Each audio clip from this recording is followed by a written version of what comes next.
আপনাদের সবাইকে ভারতীয় জনতা পার্টি তথা এনডিএ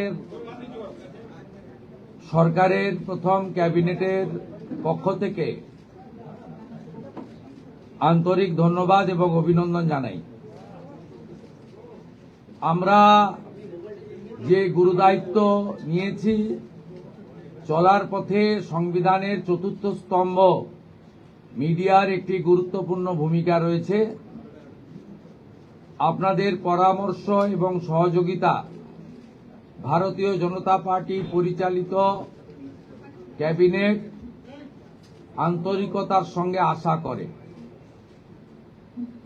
আমরা আজকে প্রথম ক্যাবিনেটের মিটিং করেছি। আমার সাথে মন্ত্রিসভায় যারা যোগদান করেছিলেন 5 জন আমার অত্যন্ত গুরুত্বপূর্ণ সতীর্থ, সম্মানীয় দিলীপ ঘোষ মহোদয়, সম্মানীয় অগ্নিমিত্রা পাল, সম্মানীয় অশোক কীর্তনিয়া, সম্মানীয় ক্ষুদিরাম টুডু, সম্মানীয় নিশীথ প্রামাণিক, তারা আজকের এই ক্যাবিনেটে গুরুত্বপূর্ণ ক্যাবিনেটে অংশগ্রহণ করেছেন। এর বাইরেও মুখ্য সচিবের নিয়ন্ত্রণে সরকারি আধিকারিকরা এবং মুখ্যমন্ত্রীর দপ্তরের উপদেষ্টা সহ অন্যান্যরা ক্যাবিনেটে আমাদের সহযোগিতা করেছেন। আমি গোটা রাজ্যের মানুষকে ডক্টর শ্যামাপ্রসাদ মুখার্জির এই পশ্চিমবঙ্গ ভূমি আপনারা যে গুরুদায়িত্ব আমাদের কাঁধে তুলে দিয়েছেন, মাননীয় প্রধানমন্ত্রী নরেন্দ্র মোদীজির মার্গদর্শনে এই ক্যাবিনেট সুশাসন, সুরক্ষা এবং ডবল ইঞ্জিন সরকারের যে চলার পথ রয়েছে, যা অন্যান্য 20টি রাজ্যে চলছে, সেই পথে অগ্রসর হবে। এটা আমি পশ্চিমবঙ্গের দলমত নির্বিশেষে, বর্ণ ধর্ম নির্বিশেষে বাংলার জনগণকে আশ্বস্ত করতে চাই। এই মন্ত্রিসভা, এই সরকার for the party, by the party, of the party ব্যবস্থা তুলে দিয়ে সংবিধান প্রণেতা প্রাতঃস্মরণীয় ডক্টর বাবা সাহেব আম্বেদকরের সংবিধানের প্রধান যে ভাষা for the people, by the people, of the people ভিত্তিতে চলবে। এবারে কাজের কথায় আসি। আজকে আমরা ক্যাবিনেটে, প্রথম ক্যাবিনেটে 6টা সিদ্ধান্ত নিয়েছি। প্রথম, পশ্চিমবাংলার গণতন্ত্রের যে মহোৎসব হল, দীর্ঘদিন বাদে মৃত্যুহীন, ভয়মুক্ত, অবাধ নির্বাচন গোটা ভারতবর্ষ কেন, গোটা পৃথিবীর মানুষ দেখল। তাই একটা প্রদেশের নির্বাচন নিয়ে আজকে বিশ্বের বিভিন্ন সংবাদ মাধ্যমে আলোচনা হচ্ছে। তাই আমরা প্রথমেই বাংলার জনগণ তথা 93% ভোট প্রদানকারী ভোটারদেরকে নতমস্তকে কৃতজ্ঞতা জানালাম। সাথে ভারতের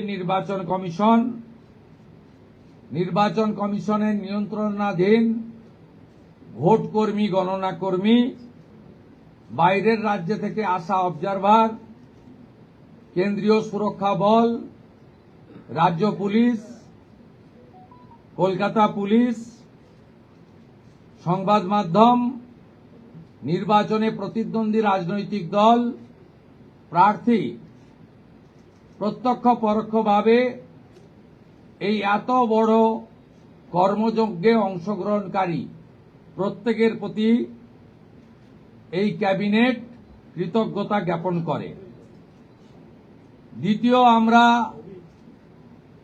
যাদের আত্মবলিদানের মধ্য দিয়ে বিজেপি সরকার প্রতিষ্ঠা হয়েছে, সেই ভারতীয় জনতা পার্টির অকালে ঝরে যাওয়া 321 জন যারা আত্মবলিদান করেছেন তাদেরকে শ্রদ্ধার সঙ্গে স্মরণ করেছি, সমবেদনা জানিয়েছি।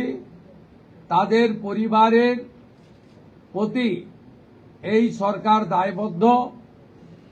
তারা যেমন হত্যার বিচারও আশা করেন তা আমরা দেব, সাথে সাথে এই পরিবারগুলির সামাজিক এবং অন্যান্য কল্যাণকর সমস্ত দায় দায়িত্ব আমরা এই সরকার কাঁধে তুলে নিলাম। আমাদের দেশের সুরক্ষার প্রশ্ন, পশ্চিমবঙ্গের সুরক্ষার প্রশ্ন এবং যেভাবে জনবিন্যাস বদলে গেছে, আজকে আমরা প্রথম দিনই আমরা কেন্দ্রীয় স্বরাষ্ট্র দপ্তর তথা বিএসএফ এর সীমান্ত সুরক্ষিত করার জন্য জমি ট্রান্সফার প্রক্রিয়া আমরা আজকে অনুমোদন দিলাম এবং আজ থেকেই ল্যান্ড ট্রান্সফার প্রক্রিয়া শুরু হবে। ভূমি ও রাজস্ব সচিব তাকে এবং মুখ্য সচিবকে দায়িত্ব দেওয়া হলো 45 দিনের মধ্যে বিএসএফ এর প্রয়োজনীয় জমি হস্তান্তর সম্পূর্ণ করতে হবে, যা আমাদের কেন্দ্রীয় স্বরাষ্ট্রমন্ত্রী নির্বাচনের আগেই বলেছিলেন। এই কাজটা আজকে প্রথম ক্যাবিনেটে আমরা করলাম। মাননীয় প্রধানমন্ত্রী নরেন্দ্র মোদীজি তিনি বলেছিলেন প্রথম ক্যাবিনেট মিটিংয়ে আমরা আয়ুষ্মান ভারতে যুক্ত হব। আমরা আয়ুষ্মান ভারতে যুক্ত হলাম এবং সংশ্লিষ্ট দপ্তর কেন্দ্রীয় স্বাস্থ্য দপ্তরের সঙ্গে প্রয়োজনীয় যে এগ্রিমেন্ট অন্যান্য যে বিষয়গুলি রয়েছে সেটা স্বাস্থ্য সচিব, মুখ্যমন্ত্রীর দপ্তরের উপদেষ্টা এবং মুখ্য সচিব মিলিতভাবে অতি দ্রুত সম্পন্ন করবেন। অর্থাৎ আজ থেকে মাননীয় প্রধানমন্ত্রীর ঘোষিত পশ্চিমবাংলার মানুষের প্রতি যে কমিটমেন্ট আজকে ভারতীয় জনতা পার্টির ক্যাবিনেট সেটা সম্পূর্ণ করল। এর সাথে সাথে প্রধানমন্ত্রী জন আরোগ্য যোজনা, প্রধানমন্ত্রী ফসল বীমা যোজনা ক্রপ ইন্স্যুরেন্স, প্রধানমন্ত্রী স্কুলস ফর রাইজিং ইন্ডিয়া পিএম-শ্রী, প্রধানমন্ত্রী বিশ্বকর্মা, বেটি বাঁচাও বেটি পড়াও, প্রধানমন্ত্রী উজালা যোজনা 3.0 এবং অন্যান্য কেন্দ্রীয় স্কিম বা সেন্ট্রাল গভর্নমেন্ট স্পন্সর্ড স্কিম আমরা যুক্ত হওয়ার সিদ্ধান্ত নিলাম। বিশ্বকর্মা যোজনায় আমাদের যারা বিশ্বকর্মা আছেন, হাতের কাজ করেন, আমাদের কামার কুমোর থেকে কুম্ভকার, স্বর্ণকার থেকে মালাকার থেকে তাঁতি থেকে নাপিত থেকে সবাই যারা 8,65,000 আবেদন করে রেখেছিলেন, আগের সরকার যাদের আবেদন জেলা শাসকদেরকে দিয়ে কেন্দ্রের এমএসএমই দপ্তরে পাঠাতে দেননি, আমরা দ্রুত ওই 8,65,000 পিটিশনকে পাঠানোর ব্যবস্থা নিলাম। আপনারা জানেন পশ্চিমবঙ্গে 11 কোটি মা বোন দিদি উজালা 1-2 বেনিফিটেড হচ্ছেন ভারতবর্ষে। পশ্চিমবঙ্গে এই 11 কোটির মধ্যে 1,29,00,000 পান, সবচেয়ে হাইয়েস্ট। 400 টাকা কম মূল্যে তারা গ্যাস ক্রয় করেন। প্রধানমন্ত্রী আরো 75 লক্ষ দেশে চালু করেছিলেন এবং বাংলার জন্য কোটা ছিল 15 লক্ষ। গ্রাহক বিতরণ কেন্দ্রে হাজার হাজার দরখাস্ত পড়ে থাকা সত্ত্বেও শুধু রাজনৈতিক কারণে এই পিটিশনগুলো ডিএমরা সংশ্লিষ্ট দপ্তরে কেন্দ্রীয় সরকারের কাছে পাঠায়নি। তাই আমাদের মা বোন দিদিরা বঞ্চিত হচ্ছিলেন। আমরা গ্রাহক বিতরণ কেন্দ্রে পড়ে থাকা সমস্ত পিটিশন অতি দ্রুততার সঙ্গে জেলা শাসকদের সংশ্লিষ্ট কেন্দ্রীয় পেট্রোলিয়াম ডিপার্টমেন্টে পাঠিয়ে দেওয়ার নির্দেশ দিলাম। এর ফলে উজালা যোজনা 3 তাতে পশ্চিমবঙ্গের আরো কয়েক লক্ষ মা বোন দিদি যুক্ত হওয়ার সুযোগ পেলেন। আমাদের পঞ্চম সিদ্ধান্ত, এতদিন পর্যন্ত পশ্চিমবঙ্গের national cadre is IPS, Paschimbanga cadre WBCS WBPS এদের কোনো কেন্দ্রীয় সরকারের ট্রেনিং এ কেউ যুক্ত হতেন না। এটা মুখ্যমন্ত্রীর অলিখিত নির্দেশ ছিল, আগের মুখ্যমন্ত্রী, বিদায়ী মুখ্যমন্ত্রী, প্রাক্তন মুখ্যমন্ত্রী। আমরা আজকে এই বিষয়ে চিফ সেক্রেটারিকে অন্য রাজ্যের যে নিয়ম আছে সেই নিয়ম ফলো করার জন্য আমরা তাকে এম্পাওয়ার করলাম, দায়িত্ব দিলাম। সাথে সাথে শুনলে অবাক হয়ে যাবেন,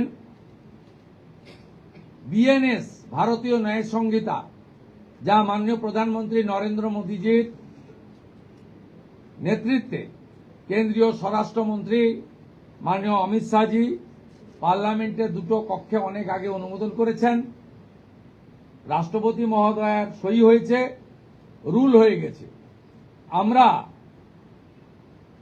আশ্চর্য হয়ে গেছি যে এখানে বিএনএস কার্যকর করা হয়নি, অর্থাৎ অত্যন্ত অবৈধভাবে সংবিধানকে বৃদ্ধাঙ্গুষ্ঠ দেখিয়ে আগের সিআরপিসি আইপিসি চলছিল। আজ থেকে বিএনএস এ যুক্ত হলো পশ্চিমবঙ্গ সংবিধান মেনে। আগের সিআরপিসি আইপিসি এই আইন আর থাকলো না। ভারতীয় ন্যায় সংহিতাতে আমাদের আজ থেকে কাজ শুরু হলো। এরও ছাড়পত্র ক্যাবিনেটের প্রথম দিলেন। ষষ্ঠ সিদ্ধান্ত, মাননীয় স্বরাষ্ট্র ও সমবায় মন্ত্রী অমিত শাহজি নির্বাচন প্রচারে রায়দিঘি থেকে বলেছিলেন যে 2015 সালের পরে পশ্চিমবঙ্গে কোনো রিক্রুটমেন্ট হয়নি, তাই প্রচুর শিক্ষিত যুবক যুবতীর বয়স চলে গেছে। 5 বছর এক্সটেনশন মানে আবেদনের বয়সের ঊর্ধ্বসীমা ক্যাবিনেট মঞ্জুর করলো। এটাও আজকে আমরা করলাম। আজকে এই ক্যাবিনেট সিদ্ধান্তগুলো আমরা নিয়েছি। আমাদের আরো বেশ কিছু কমিটমেন্ট রয়েছে যেগুলো ইতিমধ্যে আপনারা জানেন। আমরা পরবর্তী সোমবার আবার একটি ক্যাবিনেট মিটিং করব। সেক্ষেত্রে আমাদের আরো আমাদের আরজিকর সহ নারী নির্যাতনের বিষয়ে, প্রাতিষ্ঠানিক দুর্নীতির বিষয়ে, পে কমিশনের বিষয়ে, এরিয়া ডি এর বিষয়ে, এই যে বিষয়গুলি আছে আমরা পরবর্তী ক্যাবিনেটে সেগুলো করব। কারণ আমরা আমাদের যে অফিসিয়াল কাজকর্ম দেখে আমাদের খুব বেশি সময় আমরা পাইনি। আজকে প্রথম কাজের দিন সরকার গঠন হওয়ার পরে আপাতত যে কাগজগুলো রেডি ছিল তার উপরে ক্যাবিনেট আমরা এই সিদ্ধান্তগুলো নিয়েছি, কার্যকর হবে। আপনাদের মধ্যে বাংলার গণদেবতা জনতা জনার্দনকে আমরা এটা জানালাম। আমাদের ক্যাবিনেটে মাননীয় মুখ্যমন্ত্রী প্রয়োজন হলে নিশ্চয়ই সাংবাদিকদের সঙ্গে কথাবার্তা বলবে, প্রশ্ন উত্তরেও অংশগ্রহণ করবে, কিন্তু সেটা প্রয়োজন ভিত্তিক। ক্যাবিনেট ব্রিফিং নেক্সট ক্যাবিনেট থেকে মাননীয় সিনিয়র মিনিস্টার দিলীপ ঘোষ এবং মাননীয় সেকেন্ড টাইম এমএলএ তথা মন্ত্রী অগ্নিমিত্রা পাল মহোদয় ব্রিফ করবেন। পরের সপ্তাহ থেকে দুজন মিলে করবে, একই পয়েন্টে করবে না, সেটা নিজেরা ফ্লোর কোঅর্ডিনেশন করে নেবে। না প্লিজ, আমি জনস্বার্থে একটি গুরুত্বপূর্ণ তথ্য দেব যে কিভাবে পশ্চিমবঙ্গের যে সরকারকে মানুষ রিজেক্ট করেছে, ক্ষতি করে দিয়ে গেছে। অনেক কিছু পাবেন পরপর। 16ই জুন 2025 ভারত সরকারের পক্ষ থেকে জনগণনার জন্য office of registrar general of India, ministry of home affairs তারা পাঠিয়েছিলেন। জুন মাসের 2025 আজকে প্রায় 1 বছর হতে যায়, 11 মাস অতিক্রান্ত। পশ্চিমবঙ্গ সরকার এই ফাইল ফেলে রেখেছিল, এবং এগুলো এক্ষুনি পাবলিক ডোমেনে আনার বিষয় নয়, কিন্তু যে তথ্য আমাদের এই হাতে আছে, যে লিখিত তথ্য আছে, তাতে এরা শুধুমাত্র পশ্চিমবাংলার সঙ্গে বিশ্বাসঘাতকতা করেনি, দেশের সঙ্গে, দেশের সংবিধানের সঙ্গে বিশ্বাসঘাতকতা করেছে। এবং এদের মূল লক্ষ্যই ছিল এই জনগণনা আটকে দিয়ে মহিলা সংরক্ষণ যাতে ভারত সরকার করতে না পারে, মহিলারা যাতে বিধায়ক সাংসদ না হতে পারে, সেজন্যই এসব করে গেছে। আজকে আমরা এখনই জনগণনা সংক্রান্ত 16 June 2025 ministry of home affairs, office of registrar general India, তাদের পাঠানো সার্কুলারকে আমরা এখনই কার্যকর করলাম। এই মুহূর্ত থেকে জনগণনার কাজ, তার প্রক্রিয়া পশ্চিমবঙ্গ সরকার আজ থেকে, এই মুহূর্ত থেকে করলো। এটি প্রশাসনিক নির্দেশে হলো। সবচেয়ে বড় যে অভিযান ছিল আপনাদের দুর্নীতির বিরুদ্ধে, সবচেয়ে বড় অভিযান ছিল, সেটা নিয়ে কোনো সিদ্ধান্ত হলো? আমি আপনাকে বলেছি, প্রাতিষ্ঠানিক দুর্নীতি, মহিলা নির্যাতন, পে কমিশন, এরিয়ার ডিএ, এগুলো নিয়ে নেক্সট ক্যাবিনেটে গুরুত্ব সহকারে আমরা ক্যাবিনেটে আনবো। নেক্সট মানডে হবে। আমাদের কিছু পেপার ওয়ার্কের প্রয়োজন আছে। আমরা আগের মতো বাজেট হয়ে যাওয়ার পরে চন্দ্রিমা তুমি এটা বলে দাও, এভাবে সরকার চলতে পারে না। সরকার চলে তথ্যের উপরে, সরকার চলে নিয়মের উপরে, এবং সরকারি সিদ্ধান্ত হয় সংবিধানের কতগুলো বিষয়ের উপরে। তাই এই গভর্নমেন্ট আমিত্বে বিশ্বাস করে না, আমরা নীতিতে চলবে, এবং রুলস, অ্যাক্টস, সংবিধান, একে প্রায়োরিটি দিয়েই আমরা কাজ করব। আমরা আশা করব এই সরকারের কোনো সিদ্ধান্ত নিয়ে, আপনারা তো বটেই, আমরা বেঁচে থাকা কিছু 2-4-5% যারা সমালোচক, সেই সমালোচকরাও কোনো সমালোচনা করতে পারবেন না। এই রকম সুযোগ এই সরকার দেবে না, ভরসা রাখতে পারে। এই জন্যই মাননীয় প্রধানমন্ত্রী বলেছেন, বিজেপি পশ্চিমবঙ্গ বলেছে, ভয় আউট, ভরসা ইন। ভরসাটা আমাদের উপরে রাখুন, আমরা ঠিক পথে চলব।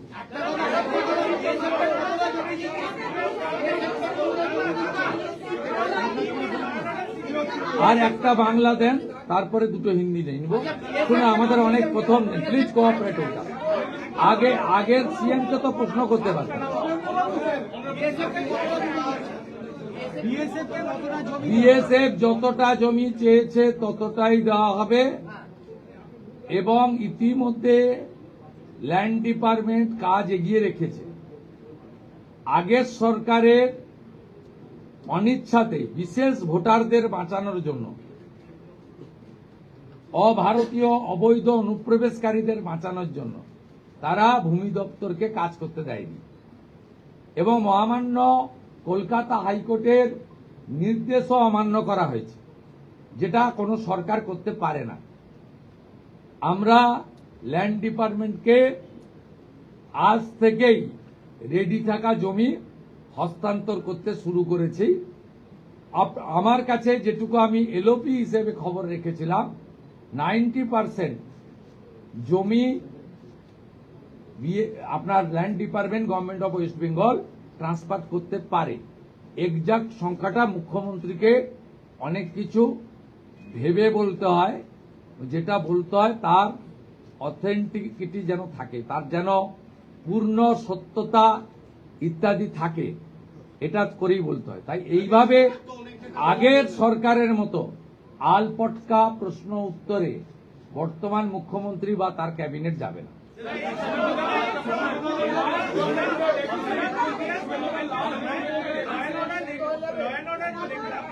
सवाल उठाए थे, आप जो विरोधी में उठाए थे, अब सत्ता में आप आ गए, आपका सिंगल डायरेक्टिव क्या होगा एडमिनिस्ट्रेटिव हेल्थ के लिए ताकि रेस्टोर हो पाए राज्य का लॉ एंड ऑर्डर? और बीएसएफ वाला भी अब जो दे रहे हैं अगर हिंदी में थोड़ा बता दो। देखिए, हमारी सीमांत सुरक्षा देश की सुरक्षा के साथ जुड़ा हुआ है। ये भारतीय जनता पार्टी का चुनाव में बहुत बड़ा कमिटमेंट था, देश हित में, बंगाल का हित में। इसलिए आज पहले कैबिनेट में हम लोग बीएसएफ को लैंड ट्रांसफर करने का डिसीजन ले लिया है। लैंड डिपार्टमेंट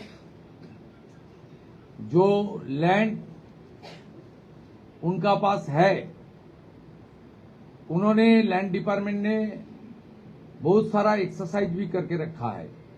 वो लैंड ट्रांसफर आज से शुरू होगा और पूरा के पूरा लैंड माननीय गृह मंत्री जी ने जिस तरीके से बताया था, ऑनरेबल प्राइम मिनिस्टर ने जिस तरीके से उनका गाइडेंस हम लोग को मिला, उनका इंस्ट्रक्शन मिला, पहले कैबिनेट ये आने वाला 45 डेज के अंदर पूरा के पूरा जमीन एमएचए को ट्रांसफर करेगा, बीएसएफ फेंसिंग पूरा कर देगा और इलीगल इन्फिल्ट्रेटर्स का जो हमारी प्रॉब्लम चल रहा है ये भी कुछ दिन के अंदर रिजॉल्व हो जाएगा। ये डिसीजन कैबिनेट ने लिया है।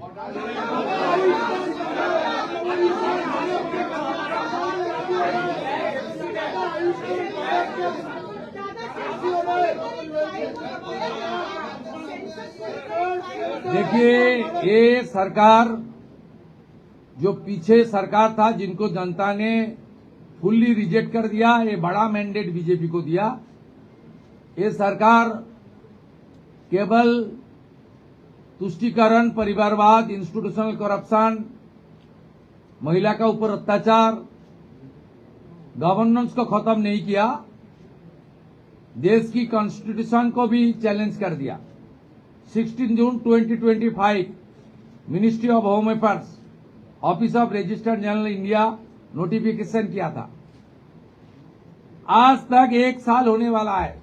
ऑनरेबल होम सेक्रेटरी का खत है, इसके ऊपर बहुत सारा ऑफिसर का नोट है जो हमारी गवर्नमेंट का सीक्रेट पेपर्स है। ये लोग सेंसस को रोक के रखा था। ये सेंसस रोक के रखने के लिए इसका एक ही प्लानिंग है था, खास करके जो हमारी माँ, दीदी, बहन, उनको प्रधानमंत्री जी ने रिजर्वेशन देने के लिए, डिलिमिटेशन करने के लिए जो कोशिश कर रहा है उनको रोकना। ये बहुत, हम लोग इसको फैक्ट फाइंडिंग कमेटी भी करूंगा, इसलिए कौन कौन इसके साथ जिम्मेदार है वो तो आने वाला। लेकिन आज एडमिनिस्ट्रेटिव ऑर्डर कर दिया हम लोग, आज से ही सेंसस का काम शुरू हो जाएगा। 11 महीने के बाद ये इम्प्लीमेंट हो रहा है, इसलिए आपको सामने मैं इसका खुलासा किया।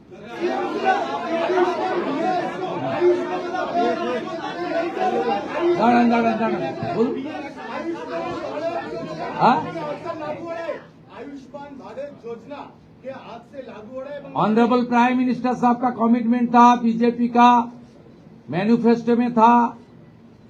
आयुष्मान भारत कैबिनेट ने मंजूरी दे दिया है। बाकी हेल्थ डिपार्टमेंट, सेंट्रल गवर्नमेंट का हेल्थ डिपार्टमेंट के साथ एग्रीमेंट और दूसरे तरीके जो प्रक्रिया करना चाहिए वो प्रक्रिया आज से शुरू हो जाएगी।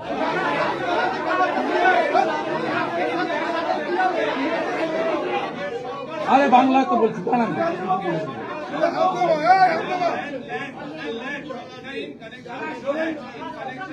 আপনাকে ক্লিয়ার করে দিই, কোনো চালু থাকা সামাজিক প্রকল্প বন্ধ হচ্ছে না।